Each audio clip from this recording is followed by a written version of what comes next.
জমে উঠতে শুরু করেছে ঈদের বাজার।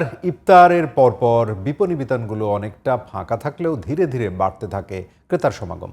শেষ দিকের ভিড় এড়াতে রোজার শুরুতেই কেনাকাটা সেরে ফেলেছেন বলে জানাচ্ছেন তারা। আর বিক্রেতারা বলছেন গত বছরের তুলনায় এবার বিক্রি অনেকটাই কম, আর এজন্য রাজনৈতিক অস্থিরতাকেই দায়ী করছেন তারা। বিস্তারিত রফিক মাহমুদের রিপোর্টে। রাজিয়া সুলতানা প্রিয় মানুষকে ঈদ উপহার দেওয়ার জন্য কেনাকাটা করতে এসেছেন রাজধানীর মৌচাক মার্কেটে। ভিড় এড়াতে আগেভাগেই ঈদের কেনাকাটা সেরে ফেলতে চাইছেন তিনি। অনেক ভিড় হয় দোকানগুলোতে ঈদের আগে, দেখা যায় চান রাত পর্যন্ত অনেক ভিড় থাকে।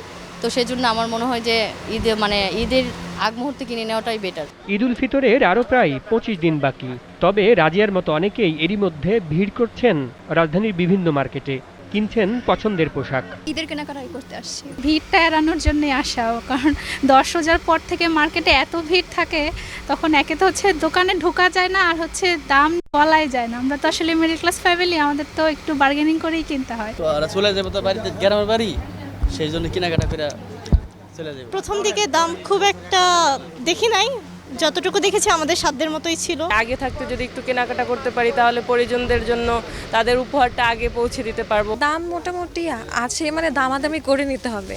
এদিকে গতবারের তুলনায় এবছর বেচা বিক্রি অনেকটাই কম বলে দাবি ব্যবসায়ীদের। ব্যবসা বাণিজ্য এভারেজে আমাদের আছে মোটামুটি। বেচা বিক্রি আসলে গত বছরের তুলনায় অনেক খারাপ চলতেছে। অন্যান্য বারের তুলনায় এবার কাস্টমারের চাপ তুলনামূলক কম বললেই চলে। শুক্রবার থেকে আল্লাহর রহমতে হয়তো আমরা কাস্টমার পাবো। তবে 10 রোজার পর বেচা বিক্রি অনেকটাই বাড়বে বলে প্রত্যাশা তাদের।